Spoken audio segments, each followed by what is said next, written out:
Hi, everyone, and welcome to Moonlit Scary Stories. We are your hosts, Skylar and Cameron, and I will be telling you guys about Jennifer Short and her story.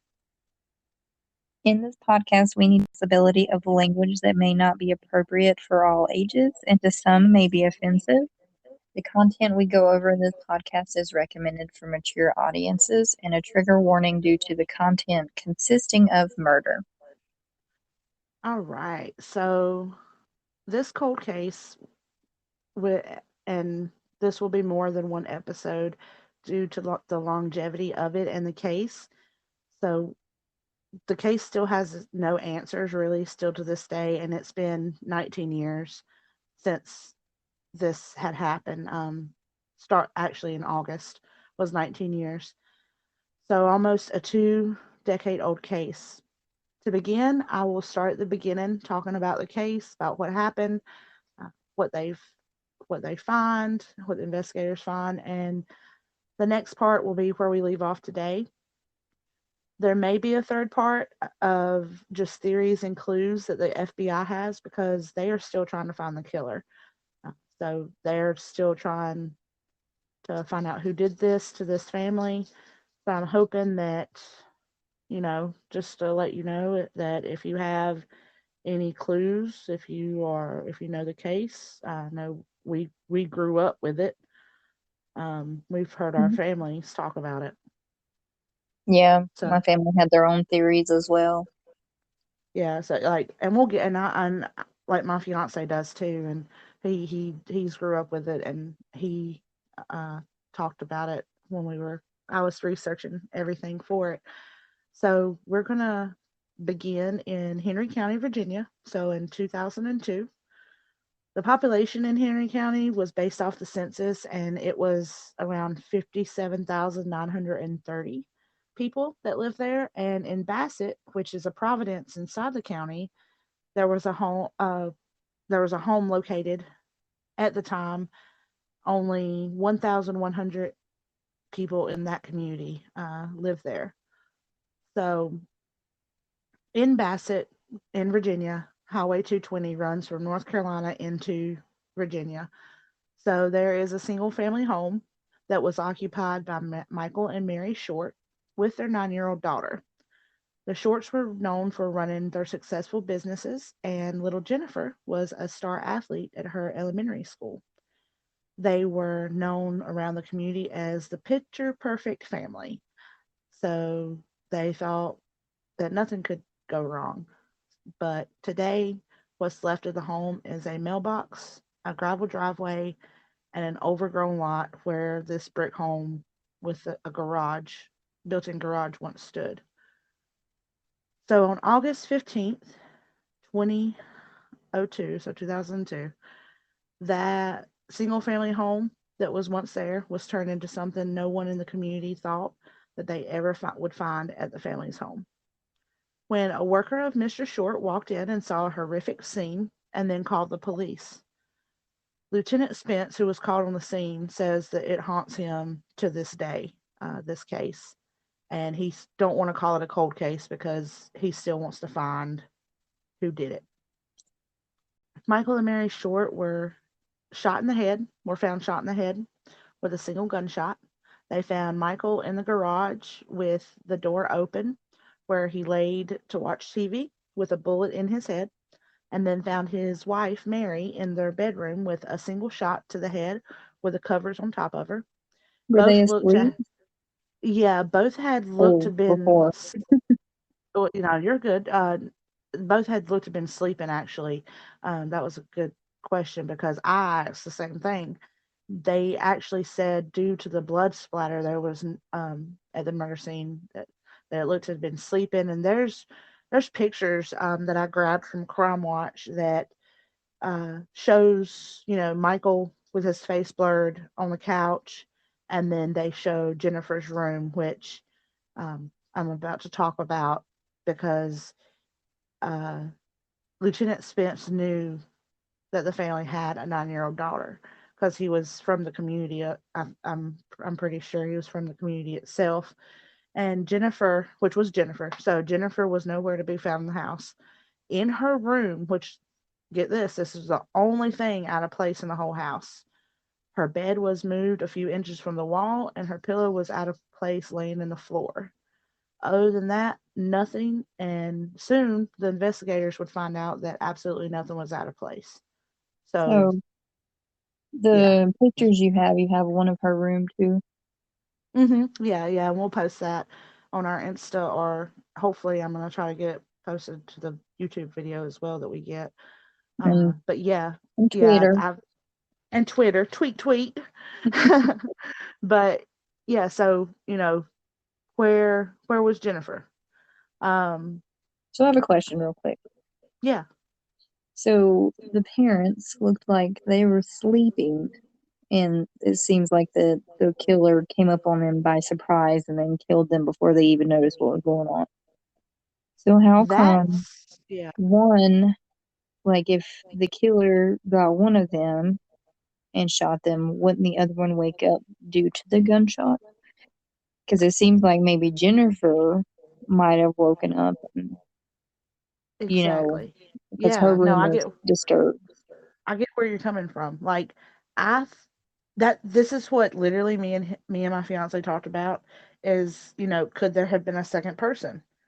Could there have been, cuz I mean, granted we have dogs so they would wake us up first, but if it was just us and our child in a house, and I have pictures of the house as well. So the house on the looking from behind the house, the picture that I have is the garage is on the right and it's brick, and then it has a door, like a lift door that goes up and down, and then I guess considering that error of house of them building houses, I would think that they would go from the garage into the kitchen area, I guess, and then the family room and dining room, and then there would be a hall, possibly their room, and then they said down the hallway in the back. So I guess Jennifer's room was down the hallway in the back because there probably been a bathroom or a cupboard or some type of towel closet or something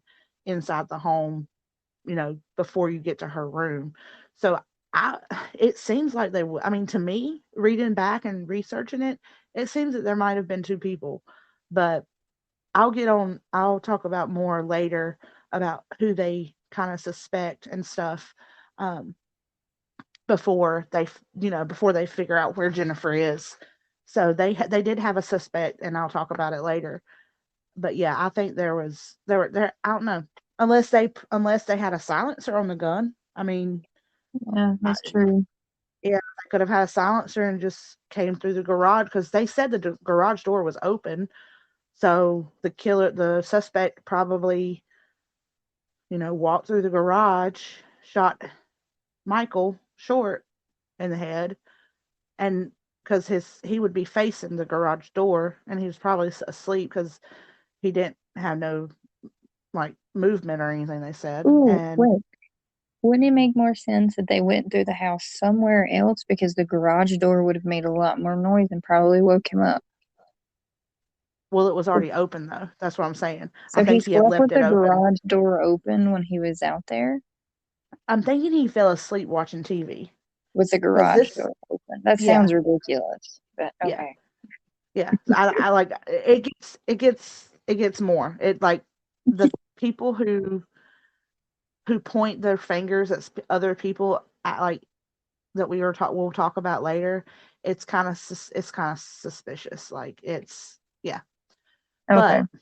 but um, that was a good question though. Police scoured the home in and around the home. Jennifer was nowhere to be found. So she's 8 years old, like we were talking about. She's scared.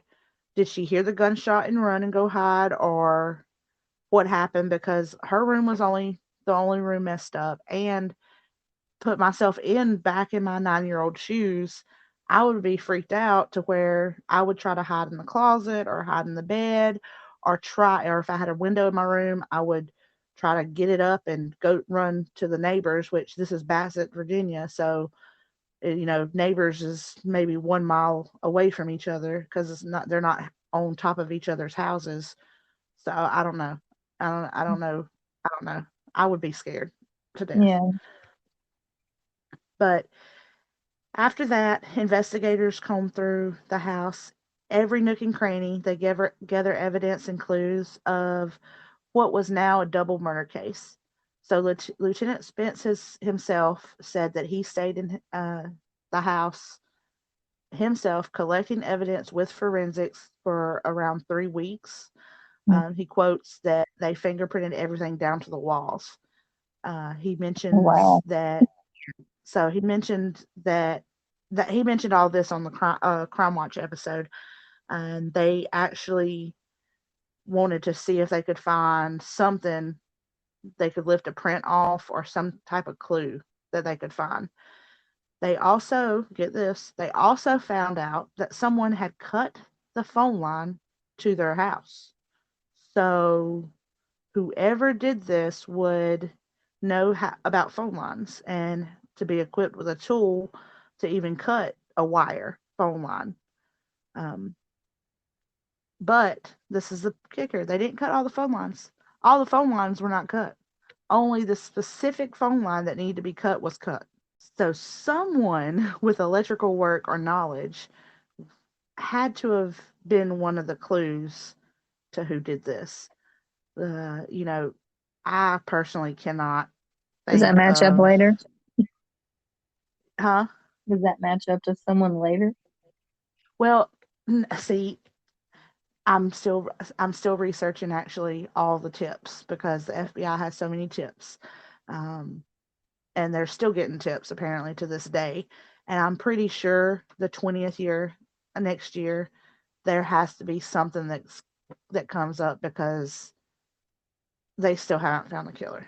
Like, I'm so astonished of it taking 20 years when this recent case that we've seen in the news, it's shot to everybody and it didn't take no time, which we'll get into the timeline because I have a timeline actually that I grabbed from an article, and after you hear the story, I'm going to give you the timeline of everything that happened, to because the house even burns down. Spoiler alert. um, but so electrical work. Also, Spence stated in this episode that investigators pulled a 22 caliber shell casings, a rifle, a shotgun out of the home, along with a $600 in cash and a blank check. So not a robbery. Hmm. Because, I mean, thinking about a robbery, they would have taken stuff that was of value, and if it was a robber that did it, they would want to grab the valuables, or if they were awake, he would have had arsenal for a little bit to shoot whoever came in because no offense to our viewers, but in the community, small communities in the country, you don't walk on nobody's property without making your presence known because you will get shot. Yeah, it's a big like deal. like it's just something that happens in the country. It's just you don't walk on people's property. If you have to walk on their property, you knock on the door and you say, "Hey, can I come on your property?" Because bam. Yeah, growing up, if they didn't know whose car that was or who was walking up, it would definitely be a conversation. And then, yeah, it's just not something you do. People are Yeah. heavily armed in the country. Yeah, and honestly, walking into somebody's house. I mean, I went to this day walk in somebody's house without knocking, just Mhm. because like they have guns. They have guns in every part of their house, and if somebody comes in, bye bye. So sorry, I sidetracked a little bit, but after all this, after they found that the valuables were still in the home, the Henry County Sheriff's Department collected 1,000 pieces of evidence. Now, Lieutenant Spence in the interview said, quote, normally in a case like this, it would be a rough estimate of 50 to 60 evidence bags from a crime scene. They collected 1,000. And they still don't know who killed this And family. yep. And somewhere in the evidence, they thought they would find it, but they came up cold. Like everything in the evidence turned out to finding nothing that was collected. But, it was 2002. So we were 11 and thinking about 2002, 9/11 just had happened like that last year. So the sheriff's department most likely ran a lot differently than it does today because they were just learning these new ways and techniques of doing a crime scene. Reports say that there was a lot of traffic in or around the home, so not a lot of evidence may have been used just due to the amount of traffic and maybe contamination of the scene. Because they said in one interview, Lieutenant Spence said that they had three different groups of forensics in the home. So I don't know, in that era of time, something like that happened today. They they would just have head departments in the crime scene, and then they would gradually let people in. Um, so yeah, I don't know. It's just I just don't see how they could swipe for evidence and fingerprints and come out with nothing still, especially 1,000 bags of evidence. Like that's yeah. Maybe it was all contaminated. Well, yeah, I mean, possibly. It possibly could be because Lieutenant Spence did say the crime scene was one of the largest in the history of the county, the state, and as well as his career.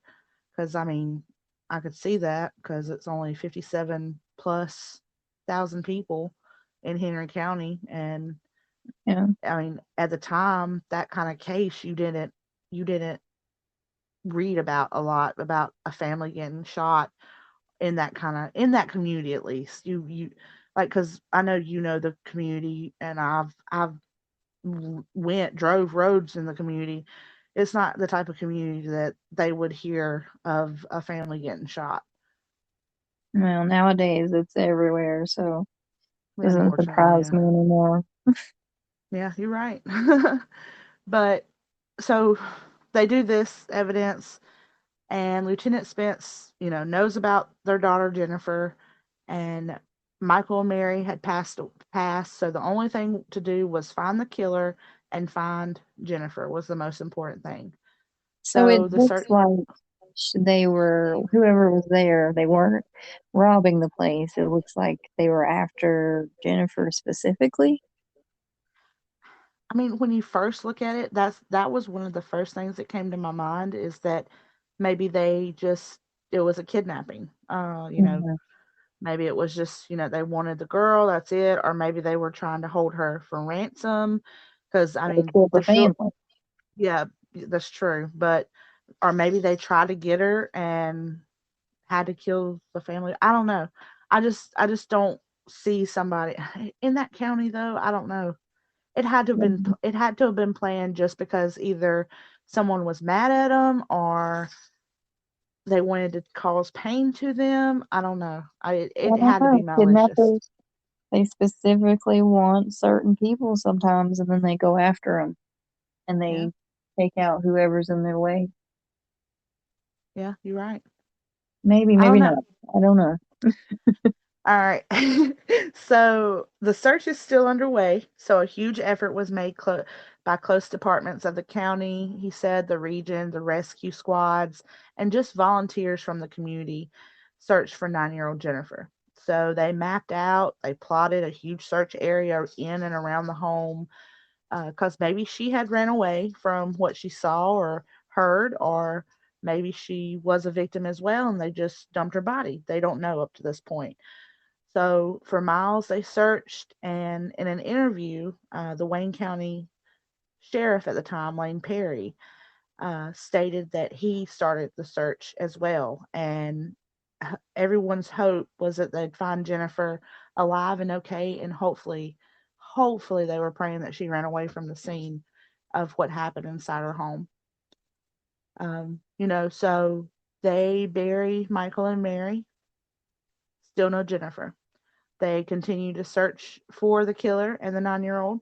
They even set a reward and a hotline for information on the murderer, and if if anybody in the community had any clues is to where Jennifer was, as well as the search parties. The number of search parties they said grew um, during that this time in that this investigation.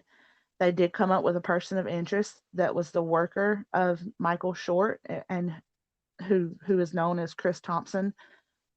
Uh, he was pretty much a maintenance worker for Mr. Short, and he had been with Mr. Short the night before, and the one who found the couple shot in the head. So they looked heavily at Mr. Thompson. Due to Mhm. most cases, the last person that sees the victim usually is guilty, usually is the murderer. You know, in that case, in this one at least, it was not. Um, at one point, they, like I said, had three uh, forensics teams in the home. They had over 1,000 deputies, he stated. And he also said they even at one point black out all the windows in the home, spray luminol, which luminol, for our listeners, if you don't watch crime shows or crime watch, it's a fluorescent liquid that highlights blood and other fluids that might have not been seen by just the naked eye, and it shows up, and that way they can swab, they can take pictures, they can take, they can at least try to find more clues. And that's just on me watching CSI and other crime shows. But um They didn't turn they anything up. no, nothing. They did though profile a murderer or suspect, I should say a suspect, as someone the family knew, like you said, because due to the gunshots being so close to the Short's head. So with all the evidence, all the help with the outside of the state personnel, even FBI, all of anything you can imagine, they were helping. They were stumped on this case with a double homicide, a missing child, and no clue as to what took place. So it goes back to, were the Shorts hiding their lifestyle? Was it drugs? Could Michael and Mary been involved with something that would have brought this violence into their home? Was it debt? Was it an affair? Anything, any view, or any kind of topic the investigators came up with, they searched and nothing was found. It was only to be found that this was a loving family, and it was no known cause as to why someone would do this to them. Um, I don't know if you heard this rumor or not, Cameron, but while investigators were investigating every kind of point that they came up with, they heard rumors that Michael Short was not Jennifer's biological father. Yes, I did hear So, that. That yeah, was a big one. yes, That was a big one yeah. that went around. So they end up pretty much resuming the body of Michael Short. So a Exhuming. few, exhumed, sorry. So a few weeks before, just a few weeks after, I guess he was buried, they get his body and they took a DNA test, and they found out, in fact, that he was the father of 9-year-old Jennifer. I just So like Maury. I just thought of Maury when I did that. So I sorry did about too. that. Sorry about the viewers to that. But yeah, so I heard about it, but I didn't even know they did this. Like, I this was didn't new. either. Yeah, I this was was new to never me. told that it was confirmed he was her father. I was always told that it was a possibility that he wasn't, and that could have been the reason why she was kidnapped and they were killed. But no one ever said, "Oh wait, he is her father," because they checked his DNA Yeah, see, that's and what. her. Yeah, exactly. So it it it just stumps me that they still haven't found who did this. But um this is where I'm going to put a pause in it, because what happens a few days later, no one would even think about. So for you, Cameron, I have a few questions. Okay. So what do you think up until this investigation right now? What what is your depiction of the suspect? Hmm, possibly someone who knew the family, um, maybe knew the house, because they obviously got in and killed two people without a struggle, it seems. And I think that they wanted Jennifer. I don't know if that's true or not. Maybe it was I don't maybe it was a feud or debt or something, but why would someone come in and kill the parents and not kill the child as well if this was related to something like an affair or something?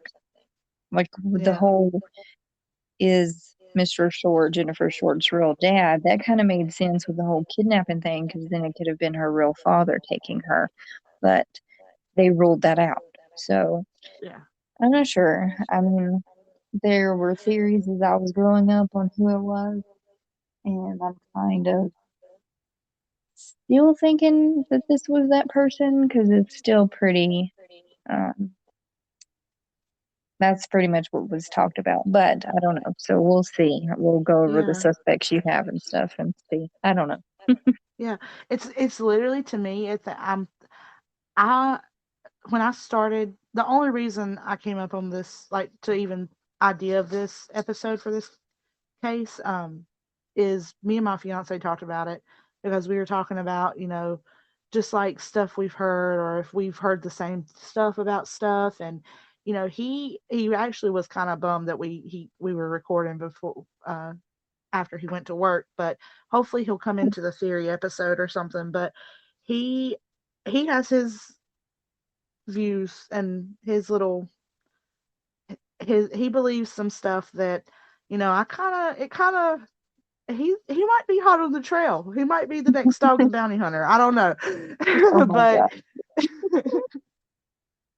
oh, I love dog. Anyway, so he uh so we've talked about it, and I have my suspicions, and researching it now and looking like in depth about it, where, like, why, my thoughts are, who why would they do it to a family that was known in the community as just a loving family? What did they have against them? Like, they had to have had something against them, or it could have been somebody that just, I guess, was mad at them. I don't know. I mean, I just I just don't understand how it was planned to say, hey, we're going to kill this family, we're going to take their child and do so whatever, whatever to her, and then just whoever did it either got lucky or was very smart of covering their tracks, because I'm still stumped on 1,000 bags of evidence that was collected, and there was no hair, no saliva, no fingerprint, no dandruff, no footprint. Like, yeah, Yeah, that's crazy. yeah. So just make sure you guys tune into the next part of this episode for this story. And I'm going to hand it off to Cameron to tell you guys about our social media. Okay, so social media, Twitter, we're at Moonlit Scary. Instagram, we're Moonlit Scary Stories. You can email us or message us. We are at moonlitscarystories@gmail.com. And we'd love to hear from you guys if you have your own theories or want to correct anything that we might have gotten wrong during any of our podcasts or add to it, add stories to it, anything like that. We welcome. But you can find us on those, and we'd love to hear from you guys. Awesome. And just let me put this in there that if you do have any tips to this case, FBI hotline is always open. Yes, if Right. you know something, it would be great because this is almost 20 years of no one knowing what really happened. Awesome. We'll see you guys later, and bye for now. Bye.